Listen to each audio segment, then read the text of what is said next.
Bonjour chez vous, voilà, je suis à nouveau sur le terrain, bienvenue sur ma chaîne YouTube, n'oubliez pas de vous abonner et de cliquer sur la clochette pour naturellement recevoir toutes les notifications. Je suis à Gamba, juste derrière moi il y a le lycée, enfin ce qui est devenu le lycée c'était le CS Roger Goutheron à mon époque.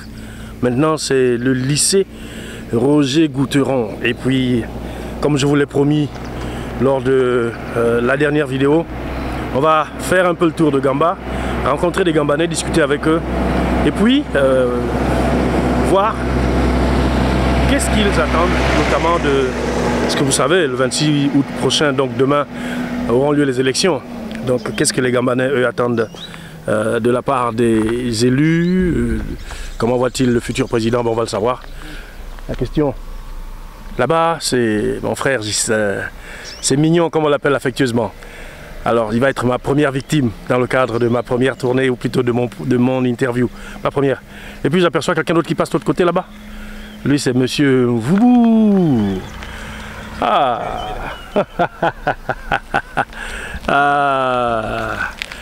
Yes. Ouais. Bonjour, bonjour. Bonjour, mon frère, comment tu vas? Et un autre frangin. Comment ça va les gars? Comment ça va? Ça va, merci. Bienvenue au pays. Ben, c'est un plaisir de venir au pays. Nous sommes les gardiens du temple.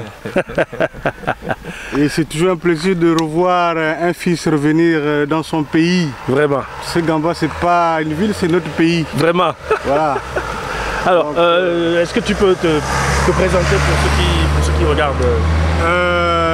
Je pense que beaucoup me reconnaîtront Stéphane Ogala, plus connu sous le pseudo de Mignon, ou bien encore Ingerson quand j'étais très bon au foot à l'époque. Ah ouais, Ingerson, là, j'ai marqué encore le bio au lycée, là, au collège à l'époque. À l'époque. C'était collège. Ouais, alors, voilà. Mignon, la vie à Gamba, moi je reviens longtemps après. Oui, bon, la vie à Gamba après le départ de Shell a été un peu compliquée.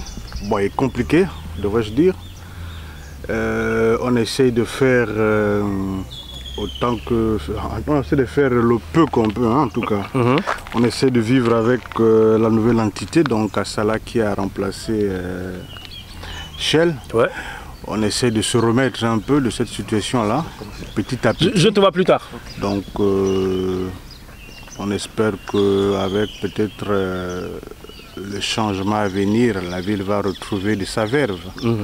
Pour l'heure, on fonctionne comme ça, hein. On fait avec. Alors dans quelques heures maintenant, les Gambanais comme les autres Gabonais seront invités à passer aux urnes. Oui. Qu'est-ce que toi, en tant que Gambanais, tu attends des futures autorités, aussi bien de la ville que du pays? Mais déjà, commencer par faire revivre la ville. Ouais. Parce que c'est assez compliqué quand même. La pauvreté s'est fait de plus en plus visible depuis le départ de Shell, comme je disais. Donc, avec les élections qui arrivent, si le pouvoir change, ou bien même s'il ne change pas, ce qu'on souhaiterait, c'est que l'on fasse quelque chose effectivement pour Gamba. Une piste de solution quand même, selon toi, qu'est-ce qui peut faire revivre la ville de Gamba? Bon, déjà que l'on redonne l'emploi aux jeunes, pour commencer. C'est vrai que c'est peut-être gros que de dire de faire revenir les employés qui étaient ici à une époque.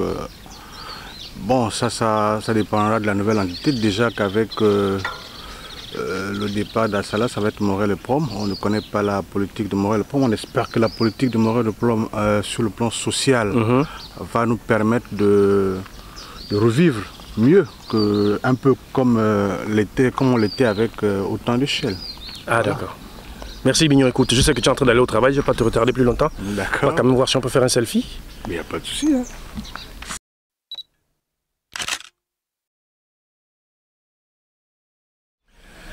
Alors là, je me trouve du côté de la mythique place du château. Juste derrière moi, vous apercevez le château. Voilà, c'est le château d'eau.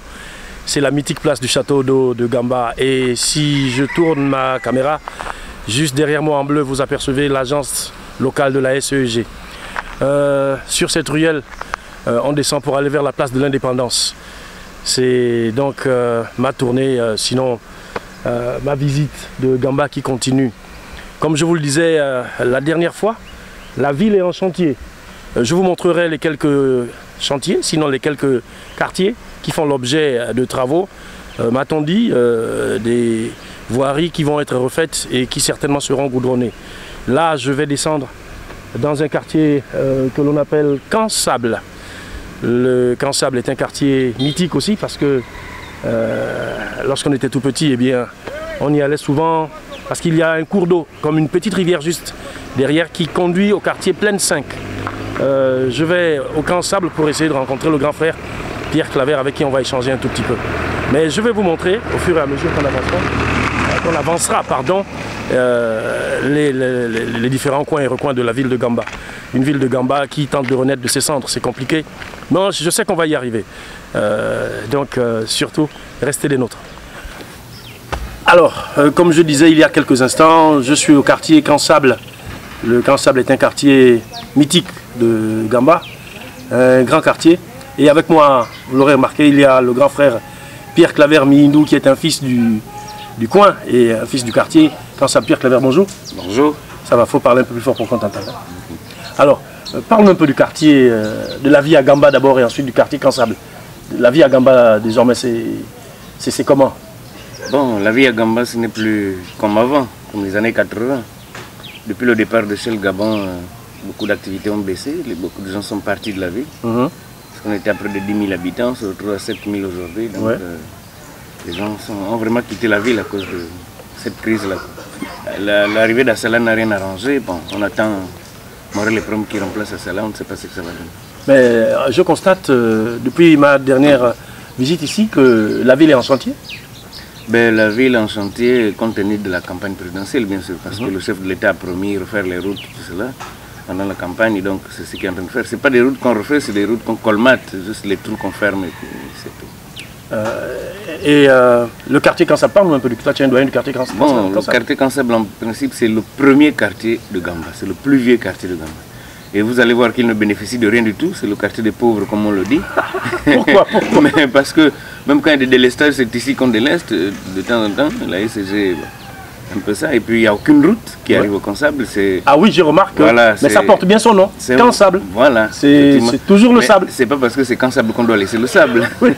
Mais au moins, c'est le plus vieux quartier, donc on devait mettre au moins une bretelle qui part de la mosquée jusqu'au château. Voilà. Donc on a un voisin, un citoyen comme nous, qui a essayé de mettre un peu de latérite, qui s'arrête chez lui. C'est ce qui nous sauve un peu, cette petite partie-là. Alors j'ai posé la question à mon frère Mignon tout à l'heure. Qu'est-ce que toi, en tant que Gambanais, tu attends de la part des autorités locales, mais aussi de la part du futur président? Comment toi tu vois le futur président? Quelles sont tes attentes?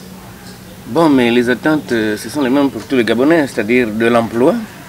Et compte tenu, en fait, Gamba est une ville pétrolière, donc Gamba aujourd'hui ne reflète pas une ville pétrolière. Donc les besoins n'y sont pas pour tout le monde. Donc on souhaiterait qu'on puisse quand même reconnaître que Gamba est une ville pétrolière, qu'elle puisse bénéficier de ces ristournes pétrolières. Ce qui n'est pas le cas aujourd'hui. Ce qui n'est pas le cas aujourd'hui. En fait, même si la ville en bénéficie par le canal du conseil départemental, mais rien n'est fait. Rien n'est fait. Donc toi, mais le futur président, toi tu le vois comment? Ben, le futur président, je vois quelqu'un qui puisse penser aux Gabonais, qui puisse comprendre qu'on doit développer les villes, les départements, tout cela, c'est tout ce qu'on attend. Merci Pierre Claver. Merci. Voilà ça.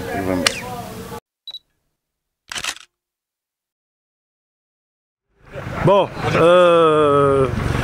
heureux de retrouver un vieux frère ici, au Bled, à Gamba. C'est Franck. Franck, il faut te représenter peut-être pour ceux qui ont perdu. Ben, Franck Domingo, voilà. Voilà, fils du coin. Quel effet ça te fait de revenir au Bled et puis de voir que le Bled a plus ou moins perdu de sa verve? Alors il faut peut-être dire que moi chaque année je reviens, j'ai gardé cette habitude-là et initier également mes enfants, ma famille à venir au village, voir où on a grandi. Comme ça, eux également à leur tour, ils transmettront la flamme. Les enfants et puis dire bon, on y va au village et ça permet à ceux que même si on ne, pour des raisons professionnelles, nous ne sommes plus ici à Gamba. Nous sommes par exemple moi qui suis à Libreville, mais on garde toujours la flamme. voilà, la flamme et puis cet instinct-là de pouvoir toujours revenir et transmettre ça à nos enfants. Et je suis content de retrouver mon grand frère.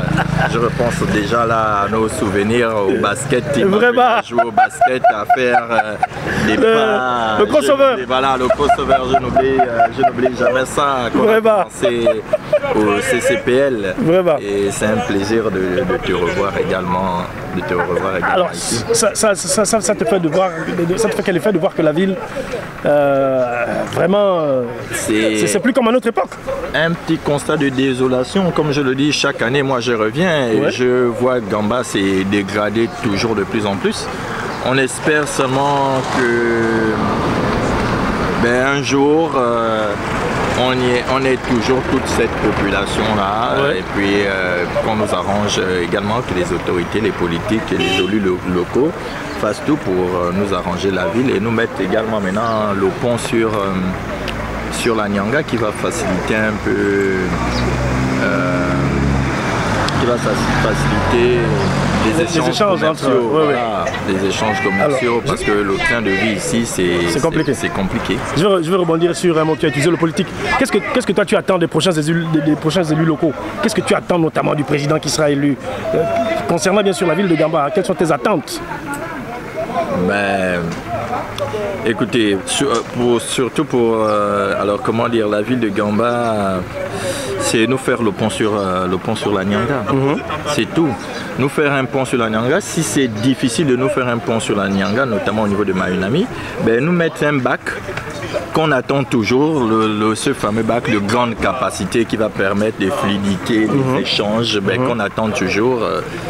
Voilà, c'est ce dont on a besoin. Et puis que le siège des sociétés qui exploitent le pétrole ici revienne au niveau de Gamba, parce que en ayant le siège à Port-Gentil, il paye ses impôts CIRPP à Port-Gentil, au plus grand détriment de la ville de Gamba qui meurt à chaque fois parce que le budget du conseil a baissé, le budget de la mairie a baissé et ça a provoqué un gros chômage. Il faut noter que les jeunes d'ici ne font rien du tout. Il n'y a rien à faire. Je pense que c'est peut-être l'un des points où le chômage est vraiment le plus élevé parce qu'il n'y a rien à faire. Merci Franck. Je t'en prie. Au plaisir de se revoir. Okay. On est ensemble. Bye. Bon, toujours à Port-Gentil. C'est quel quartier ici? Gamba. Ouais, à Gamba. Pardon, Gamba. Quartier plein 4. Précisément avant l'école. Avant l'école Maïas. Ah d'accord, mais présente-toi d'abord, présente-toi. Moi c'est Muriel Matamba. Muriel Matamba. Oui. Ah d'accord. Tu fais quoi exactement ici à Gamba? Je suis commerçant, je fais un peu dans le business, le commerce, la banane, la vente de boissons. Oui. Et ici c'est ton bar, c'est ça? Oui, c'est mon bar, le Novelas Bar. Novelas Bar. C'est ouvert quand et quand? Qu'est-ce que tu proposes aux clients? Je propose aux clients, il y a le vin de palme, il y a le moussourou, il y a le vin de palme, le vrai. Oui, le parce vrai que nous, naturel. Moi je viens de Port-Gentil, chez nous à Port-Gentil, il y a beaucoup de coins qui nous proposent du vin de palme relaté. C'est-à-dire on met de l'eau, on met le sucre, on met le pastis. Est-ce que ici c'est l'original? C'est l'original, le vin de palme naturel. On a aussi le moussourou, on a aussi les bières, toutes sortes de bières. Ah d'accord, c'est ouvert quand et quand?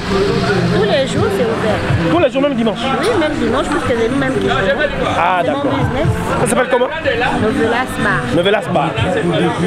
Ok, donc si vous venez à Gamba, faites un tour au quartier Pleine 4. Quartier Pleine 4, Novelas Bar, École Maïlas juste à côté. Vous tomberez sur le bar Novelas Bar. On y trouve un peu de tout. Je pense qu'on peut aussi à manger. Oui, il y a aussi la grillade, la bonne grillade. Est-ce qu'il y a la carpe de Mbouda? Il y a la carpe de Mbouda même. Ah, très bien. Combien? C'est fraîche. Bon, la carpe, ça dépend, ça varie. Et puis, il varie selon la grosseur aussi du poisson. Ok. Bon, je vais profiter du fait que tu sois là. Tu vis ici. Depuis que Shell est parti, depuis qu'Assala est arrivé, c'est comment la vie ici? Ah, depuis qu'Assala est arrivé, en tout cas, la vie devient un peu plus compliquée et plus chère. Hein, par rapport à quand Shell était. Ouais. Mais bon, tu sais qu'on va procéder à l'élection des élus locaux et du président. Qu'est-ce que toi tu attends des prochains élus? Qu'est-ce que tu attends des attentes? Qu'est-ce qu'on doit changer dans Gamba? Qu'est-ce qu'il faut qu'on fasse pour Gamba? Moi je veux qu'il y ait des changements, en tout cas tout ce qui ne marche pas. Qu'est-ce qui ne marche pas? Par exemple, bon, le commerce, exemple, les prix, exemple, des boissons ou encore de l'alimentation. Vraiment, les prix sont en hausse. Ce qu'on veut, c'est que les prix redeviennent comme avant, les prix diminuent. Par exemple, le prix du poisson aussi, le poisson, on pêche le poisson. C'est combien le kilo? Avant, le kilo était à 1000 francs et maintenant, le kilo à 2000. Donc, on veut aussi que le kilo de poisson diminue. Ah, la vie à Gamba, c'est comme vous voyez, Gamba c'est maintenant une ville morte. Il n'y a pas le travail, il n'y a rien du tout. Même nos mamans qui font les plantations là, ce sont les éléphants qui viennent tout dévaster. Vraiment c'est compliqué à Gamba. Sur 10 jeunes, il y a 8 qui sont au chômage. Pour avoir le travail ici, c'est pas du tout facile. Donc, vous pensez que qu'est-ce qu'on peut faire pour changer la situation? Ah, peut-être d'abord changer en haut là-bas. Si on change en haut, je pense qu'après ça va aller. Merci. Voilà, merci.